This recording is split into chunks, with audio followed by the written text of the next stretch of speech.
तो सभी भूले बिसरो और पेपर से एक दिन पहले पूरे साल की भड़ास निकालने वालों को मैं याद दिला दूं कि पिछले पार्ट में हम बात कर रहे थे बाल गोविंद भगत की एक्सट्रीम सिंगिंग की कि आखिर बाल गोविंद भगत का चरम उत्कर्ष क्या होएगा, कि वो ऊपर ही ऊपर कितना गा सकते हैं।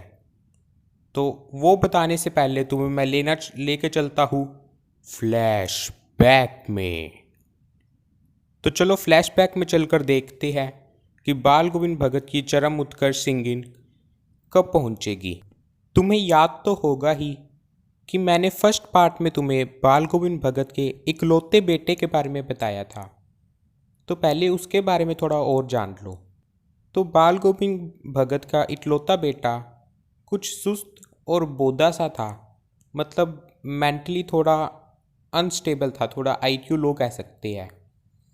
मगर इसी कारण बाल गोविंद भगत उससे और भी ज़्यादा प्यार करते थे, क्योंकि भगत जी का मानना था कि ऐसे लोग निगरानी और मोहब्बत के ज़्यादा हकदार होते हैं, क्योंकि ईश्वर ने उन्हें यदि कुछ कम दिया है तो हमें उसकी भरपाई करनी चाहिए। ये भगत जी की सोच थी।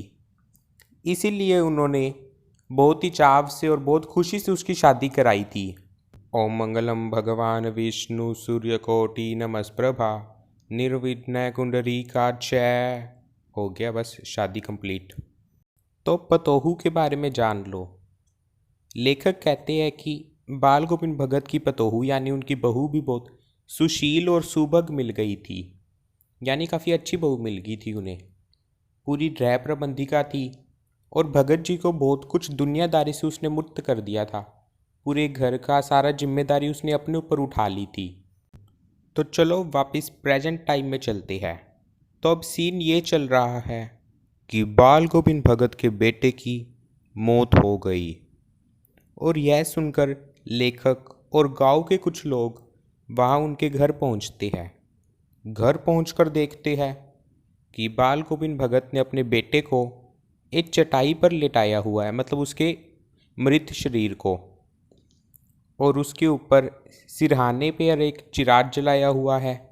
और बाल गोविंद भगत हमेशा ही कुछ फूल रोपते रहते थे, तो वो फूल बिखराए हुए हैं और कुछ तुलसी दल उसके ऊपर बिखराए हुए हैं। और जैसा कि तुम समझ ही सकते हो, घर में पूरी तरह रोने धोने का माहौल बना हुआ है। रोना धोना होना तो स्वाभाविक है। उनकी पतोहू रोई जा रही है, जिसे गांव की कुछ औरतें चुप करा रही है। मगर बाल गोविंद भगत, उनका तो अपना निराला ही अंदाज है। भगत गाए जा रहे हैं और यही थी उनके गाने की पराकाष्ठा।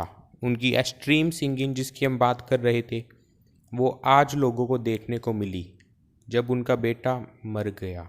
मगर गाते गाते वे कभी कभी अपनी पतोहू के पास भी जाते, उसे चुप कराते और उसे कहते कि बल्कि यह तो उत्सव मनाने का अवसर है, कि फेस्टिवल की तरह देखते थे वो मौत को। उनका मानना था कि आत्मा परमात्मा से मिल गई। विरहनी विरहनी कहते हैं जिससे उसका प्रेमी छोड़कर चला गया, ऐसी औरत को विरहनी कहते हैं। भगत जी का मानना था कि आत्मा विरहनी है और परमात्मा प्रेमी है। तो आज तो विरहनी अपने प्रेमी से जा मिली, तो इससे बढ़कर आनंद की और कौन सी बात हो सकती थी। लेखक कई बार सोचते कि ये कई भगत जी पागल तो नहीं हो गए अपने बेटे की मौत से, मगर नहीं। फिर लेखक कहते हैं कि उसमें उनका परम विश्वास बोल रहा था, जो हमेशा ही मृत्यु पर विजयी होता आया है। तो ये टॉपिक अच्छे से समझ लो कि भगत जी हमेशा मृत्यु से, जैसे लोग डर जाते हैं, लेकिन भगत जी मृत्यु से सामने हमेशा डटकर खड़े रहते। इसीलिए लेखक कहते हैं कि उन्होंने मृत्यु पर विजय प्राप्त कर ली। उन्होंने बेटे के क्रियाक्रम में बिल्कुल भी देर नहीं की, अपनी पतोहू से ही बेटे को अग्नि दिलवाई। और इससे हमें बाल गोविंद भगत की प्रगतिवादी यानी डेवलपमेंटल, मतलब अच्छी सोच का पता चलता है। उन्होंने इक्वालिटी को मान्यता देते हुए अपनी पतोहू से ही उसको अग्नि दिलवाई। फिर श्राद्ध की अवधि पूरी होने पर उन्होंने पतोहू के भाई को बुलाकर उसे कहा कि इसकी दोबारा शादी करवा देना। और ये आदेश उन्होंने पूरी जिद करके कहा, क्योंकि वे नहीं चाहते थे कि उनकी बहू अपनी बाकी बची हुई सारी जिंदगी एक विधवा के रूप में गुजारे, क्योंकि अभी उसकी उम्र भी छोटी ही थी। बहू तो हालांकि मना कर रही थी। वो तो बार बार कह रही थी कि अगर मैं चली जाऊंगी तो आपका ध्यान कौन रखेगा, अगर बीमार पड़ गए तो कोई पानी खाना कौन पूछेगा। तो बहू को उनकी चिंता थी, मगर भगत जी का निर्णय अटल था। वे कहते कि या तो तू चली जा वरना मैं चला जाऊंगा। और फिर बहू को आखिरकार उनकी बात माननी ही पड़ी। मगर बहू को तो भेज दिया, लेकिन बाल गोविंद भगत खुद बिल्कुल अकेले रह गए। वैसे उन्हें तो आदत भी थी सारा काम अपना खुद करने की। तो अब फिर बाल गोविंद भगत का बेटा मर गया और बहू चली गई, तो वो घर में सारा काम खुद करते और एकदम अकेले ही रहते। वे हर वर्ष की भांति इस वर्ष भी 30 कोस की दूरी पर गंगा पैदल ही स्नान करने गए।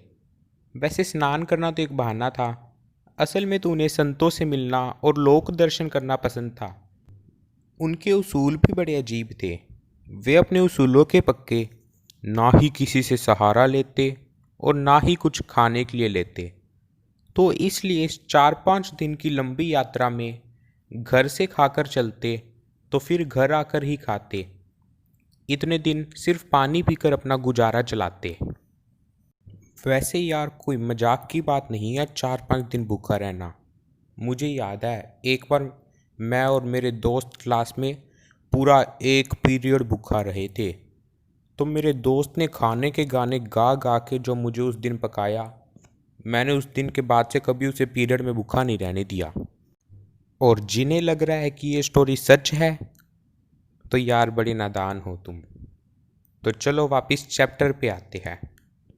तो अब की बार बाल गोविंद भगत जब गंगा स्नान करके लौटे तो तबीयत कुछ सुस्त हो गई थी। मगर भगत जी तो बूढ़े हो गए थे, मगर टेक वही जवानी वाली। अभी भी लोग भी कहने लगे कि भगत जी रेस्ट कर लिया करो, आराम कर लिया करो, मगर वो किसी के नहीं सुनते। वैसे ही खेती बाड़ी देखते, नहाते धोते और दोनों समय गाना गाते। मगर एक शाम की बात है कि भगत जी का गाते समय गाना कुछ टूट सा रहा था बीच में से। ऐसे गाना बीच बीच में से उनके लय नहीं बन पा रही थी। ऐसा लगा मानो कि माला में से कोई मोती बिखर के टूट रहे हैं। अगले दिन भोर में यानी सुबह की समय लोगों ने गीत नहीं सुना। जाकर देखा तो बाल गोविंद भगत नहीं रहे, सिर्फ उनका पंजर शरीर पड़ा था और बाल गोविंद भगत हमेशा के लिए इस दुनिया से विदा ले गए थे।